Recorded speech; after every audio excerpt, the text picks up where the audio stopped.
नमस्ते, मेरा नाम शुभम है और आप मुझे ब्रेन ऑफ बिहार पे देख रहे हैं। सभी लोग इंतजार कर रहे होंगे कि पिनक पानी मोहंती वाला केस जो था 23 तारीख को सुनवाई हुआ है, उसमें क्या हुआ इसका अपडेट के लिए। उसका डिटेल ऑर्डर अभी वेबसाइट पर अभी तक नहीं है जब हम वीडियो बना रहे हैं, लेकिन इन्फॉर्मेशन कुछ आ गया है उस केस से रिलेटेड, और ये बहुत बड़ा इन्फॉर्मेशन है। पहला कि अगला डेट उसका 30 जुलाई है, तो कोर्ट से अगला डेट तो मिलना ही तय है, डेट पे डेट मिलते रहेगा, ये कोई नया बात नहीं है। 30 जुलाई 2024 जिस तरह से सहारा से भी मुख्य विवाद को भी इलेक्शन के बाद रखा गया है, इस केस को भी इलेक्शन टपा दिया गया। 4 जून को मोदी जी फिर से अगर प्रधानमंत्री बन जाते हैं सही सलामत, तो केस का सुनवाई होगा नए सरकार में। अब किसका सरकार बनेगा ये आप लोग जानते हैं, लेकिन जितना भी इम्पोर्टेंट मामला था वो सबको इलेक्शन के बाद लिस्ट कराने का आदेश सुप्रीम कोर्ट ने दिया है। इस तरह से सरकार को भी सुप्रीम कोर्ट से सहारा मिलते हुए दिख रहा है, क्योंकि सरकार के तरफ से ही सेबी जा रही है, सीआरसीएस जा रहे हैं और बाकी लोग जा रहे हैं कोर्ट में अगला डेट लेने। अभी तक तो जो अपोजिट पार्टी थे वो लोग केस को आगे बढ़ाते थे क्योंकि उनको पैसा देना नहीं पड़े और मामला लंबित रहे, ये तो समझ में आता है। लेकिन सरकार या सरकार की संस्थाएं क्यों केस को बढ़ा रही है, ये किसी को बताने की जरूरत नहीं है। ये एकदम डायरेक्टली है कि सरकार नहीं चाहती है कि इसका सुनवाई इलेक्शन के बीच में हो। तो जितना भी तरह का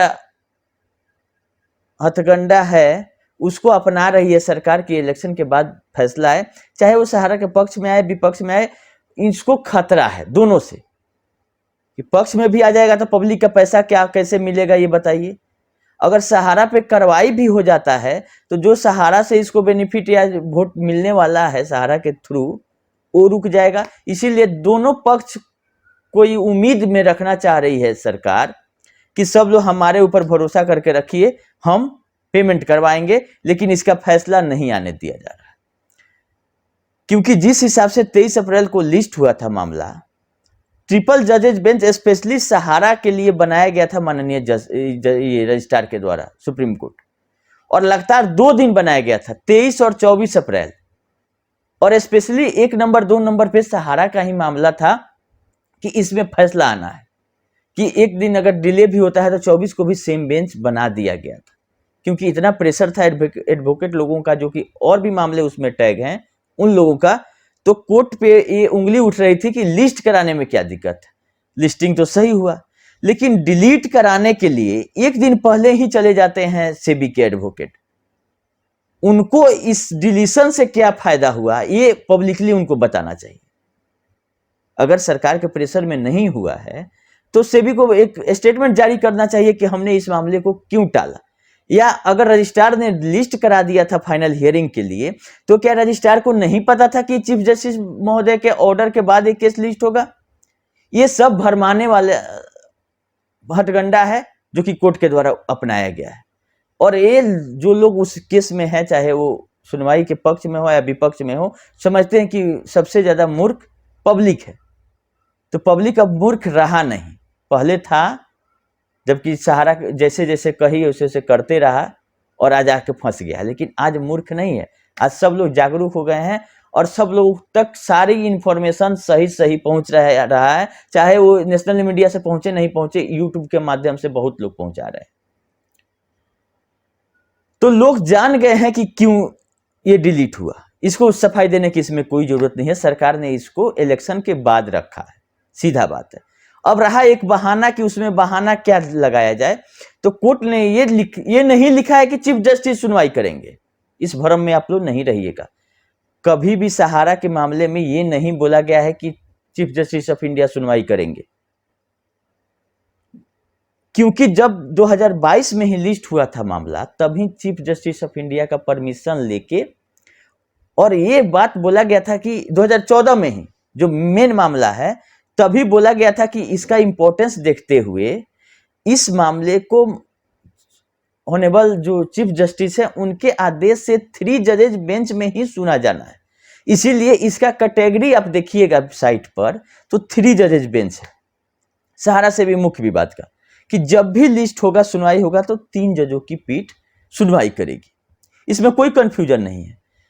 और पिछला 3 साल से लंबित था, 20 से लेके 19 से लेके 22 तक। बहुत सारा हल्ला हंगामा के बाद 22 में लिस्ट होता है, और बाद में उस समय भी बोला गया था कि चीफ जस्टिस के परमिशन से रजिस्टर हो रहा है, और ऑनरेबल चीफ जस्टिस 3 जजेज बेंच का गठन कर देंगे, वो जज सुनेगी, चीफ जस्टिस ऑफ इंडिया नहीं सुनेंगे, उनके द्वारा 3 जजेज बेंच में परमिशन लेके इस केस को सुना जाएगा। वो परमिशन मिला तभी जाके 9 जनवरी 2023 को सुनवाई हुआ, जिसमें ऑनरेबल आपके जस्टिस जो 2 नंबर का भी जज हैं, 1 नंबर पे हैं चीफ जस्टिस साहब और 2 नंबर पे हैं संजीव खन्ना जी। उनके बेंच में 3 जजेज बेंच में बेला एम त्रिवेदी जी और एम सुंदरेश जी, तीनों आदमी के पीठ का गठन किया गया। 9 जनवरी को सुनवाई भी हुआ, और फाइनल हियरिंग के लिए 18, 19, 20 अप्रैल डेट भी दे दिया गया, सबको नोटिस इशू कर दिया गया। लेकिन उसी बीच में 17 अप्रैल को ये एक नोटिफिकेशन आता है सुप्रीम कोर्ट के साइट पर कि जो जस्टिस संजीव खन्ना जी हैं वो अवेलेबल नहीं है 18 अप्रैल 2023 में। याद रखिएगा नाम, यही जज साहब अपसेंट थे। किस कारण से थे नहीं थे ये हम लोगों का विषय नहीं है, जिसके चलते इस मामले को लिस्ट कराने के बाद भी डिलीट कर दिया गया, और 1 साल तक लोग इंतजार करते रहे कि कब लिस्टिंग होगा। अब कोर्ट के रूल के हिसाब से या रजिस्ट्रार के प्रेशर के हिसाब से केस 3 जजेज बेंच बना दिया गया, और फिर फाइनल सुनवाई के लिए लिस्ट करा दिया गया था 23 अप्रैल। लेकिन एकाएक 22 तारीख को ही सेबी के तरफ से मेंशन, वो भी ओरल मेंशनिंग। इस संयंत्र को समझिए आप, ओरल मेंशनिंग अगर रिटेन में जाता, सुप्रीम कोर्ट के साइट पर आ जाता, तो सारे जितने लिंक मामले हैं सबके एडवोकेट वहां अपीयर होते। तो ओरल मेंशनिंग जो कि बहुत ही एक्सेप्शन में होता है, जनरल चीज नहीं है। जो मामला लिस्ट रहता है उसका तो सुनवाई का टाइम ही नहीं मिलता है। कोर्ट भी सुनने के लिए तैयार हो गया, क्योंकि ये डिलीशन का मामला था, इतना इंपॉर्टेंस तो था नहीं। जब आता 23 तारीख को, उस समय भी सेबी अपना पक्ष रख सकती थी। तो सेबी को तो था कि इसमें जो रिलेटेड एडवोकेट हैं सब लोग रहेगा, इसीलिए चालाकी करते हुए एक दिन पहले सहारा के भी एडवोकेट को बुला लिया गया, सेबी के एडवोकेट को भी बुला लिया गया। बाकी कोई एडवोकेट का कोई इंफॉर्मेशन नहीं है कि हम 22 तारीख को मेंशनिंग कर रहे हैं, ऐसा बयान आया है एडवोकेट लोगों का।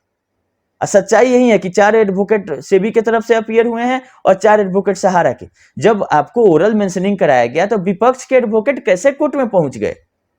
जब दोनों पक्ष और विपक्ष के एडवोकेट मिल चुके हैं तो उस केस की सुनवाई से क्या रिजल्ट की आप उम्मीद कर सकते हैं? जो सेबी के एडवोकेट हैं वो तो इंफॉर्मेशन सहारा के एडवोकेट को दिए होंगे, पहले से बातचीत हुआ होगा, तब जाके कोर्ट में अपीयर हुए वो।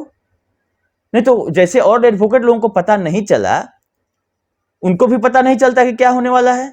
तो आप ऑर्डर पढ़िएगा 22 अप्रैल वाला, उसमें दोनों तरह के एडवोकेट का नाम दिया हुआ है, और बाकी ईटीसी कर दिया गया। तो ईटीसी में बाकी लोगों को इंफॉर्मेशन नहीं दिया गया, ठीक है, वकील साहब के द्वारा नहीं दिया गया सेबी के।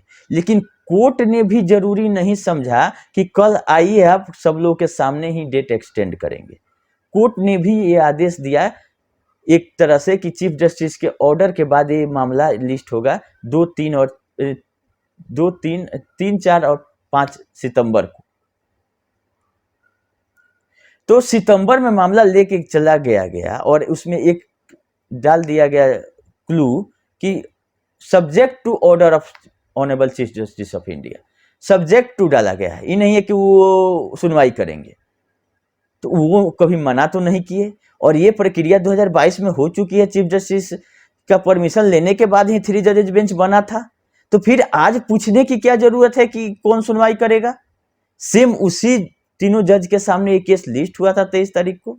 तो ये पब्लिक को मूर्ख समझा जा रहा है कोर्ट के द्वारा कि पब्लिक को कुछ पता नहीं चलेगा, लेकिन इतना भी मूर्ख पब्लिक नहीं है। पब्लिक है, सब जानती है ये। और 11 नवंबर 2024 को रिटायरमेंट है chief justice of India Y Chandrachud साहब जो हैं, डीवाई चंद्रचूड़ जो हैं, उनकी रिटायरमेंट के बाद सेकंड ऑप्शन यही जस्टिस संजीव खन्ना 2 नंबर के एडवोकेट ये हैं जस्टिस हैं, यही बनने वाले हैं चीफ जस्टिस ऑफ इंडिया। और इनका कार्यकाल 13 मई 2025 तक है। लेकिन मेरा कहना ये है कि 6 महीना के मेहमान हैं हमारे नए वाले, अभी जो जस्टिस हैं वो। उसके बाद 1 साल अभी कार्यकाल है संजीव खन्ना जी का। इसके बाद सब लोगों को पब्लिक के बीच में ही रहना है, तो ऐसा काम इन लोगों को करना चाहिए कि लोग याद रखें कि इन जजों के बेंच ने ये फैसला दिया था। लेकिन इसमें सीधा-सीधी हमको उचित नहीं लगा, जिस हिसाब से एक दिन पहले लिस्ट करके सेबी के एडवोकेट के द्वारा सुनवाई करा लिया गया और कोर्ट ने उसको एक्सेप्ट कर लिया और बिना किसी नोटिस के डिलीट कर दिया गया मामला। एक नंबर, ठीक है, सहारा से भी विवाद को डिलीट कर लिया है, उससे रिलेटेड और मामले क्यों डिलीट हुए? इनकम टैक्स का मैटर था, वो क्यों डिलीट हुआ? तो इसको डिलीट जो करवाया जा रहा है सरकार के द्वारा, सीधा सीधे समझिए कि इलेक्शन के बीच में ये कुछ नहीं चाहती है। जो टॉप 20 डायरेक्टर वाला केस था उसको भी लेके जुलाई में चला गया है। तो सारे मामले को अब जून के बाद मतलब जुलाई, अगस्त, सितंबर में लिस्ट करने का प्लान है सरकार का, उसके बाद ही इसमें कुछ हो पाएगा। अब रहा बात पोर्टल से रिलेटेड, हम लोग को पैसा से मतलब है। अब तो कोर्ट का आदेश का हम लोग कुछ कर नहीं सकते हैं, उस पर विश्लेषण ही कर सकते हैं अपना, अभी ज़्यादा नहीं बोल सकते हैं, कोर्ट का मैटर है। अपने सीमा में रहते हुए सही चीज़ आप लोग तक पहुंचाना हम लोगों का काम है, हम लोग पहुंचाते रहते हैं जितना समझ में आता है। रिफंड पोर्टल से अपडेट ये है कि हमारे अमित शाह जी और मोदी जी का फोटो गायब हो गया है वेबसाइट से। अब ये क्यों गायब हुआ? हमने आप लोगों को बताया था कि आचार संहिता चल रहा है, इसमें भुगतान होगा कि नहीं होगा। किसी का पेमेंट आचार संहिता में आया है कि नहीं आया है, आप लोग कमेंट करके बताइएगा कि इधर 10-10 हज़ार वाला जो इंस्टॉलमेंट था, चुनावी लॉलीपॉप, चुनावी प्रसाद, वो मिला कि नहीं। अगर अभी भी मिल रहा है तो आप लोग कमेंट करके बताइएगा कि हाँ पेमेंट जारी है। क्योंकि इस बार जो 18 अप्रैल को, 16 अप्रैल को सुनवाई हुआ था पोर्टल से रिलेटेड, 23 अप्रैल को उसमें बुलाया गया था बाकी लोगों को नोटिस करके, उसका सुनवाई हो चुका है। अगला डेट 30 जुलाई रख दिया गया है। लेकिन एक आईए नया फाइल किया गया था 18 अप्रैल 2024 को एडवोकेट अमरीश कुमार के द्वारा, क्योंकि ये दिसंबर में जो फाइल किए थे वो केवल एक्सटेंशन के लिए फाइल किए थे 6 महीना का। तो एक्सटेंशन तो 6 महीना में मिले नहीं मिले, टाइम 4 महीना बीत चुका है, 2 महीना और बाकी है। 30 जून तक वो टाइम मांगे थे। लेकिन नया आईए 18 तारीख को डायरेक्शन के लिए फाइल किए कि ये डायरेक्शन क्या चाह रहे हैं कोर्ट से अब, क्योंकि कोर्ट का डायरेक्शन का ये अवहेलना हो रहा है। कोर्ट ने डायरेक्ट किया था कि 9 महीना में पैसा नहीं अगर आप पेमेंट कर पाए तो रिफंड कर दीजिएगा सहारा से भी अकाउंट में। तो क्या रिफंड हो गया है पैसा? तब जाके आप इंतजार कर रहे हैं, इसका कोई इंफॉर्मेशन अभी नहीं। लेकिन डायरेक्शन के लिए 18 अप्रैल को क्या फाइल किया गया है, ये ऑर्डर आएगा तब पता चलेगा। क्या डायरेक्शन मांगा जा रहा है? पब्लिक के हित में मांगा जा रहा है कि पब्लिक के अगेंस्ट में मांगा जा रहा है? पब्लिक का हित यही है कि जो डिफिशियंसी है उसका हटाने के लिए कोई अल्टरनेटिव निकालिए आप।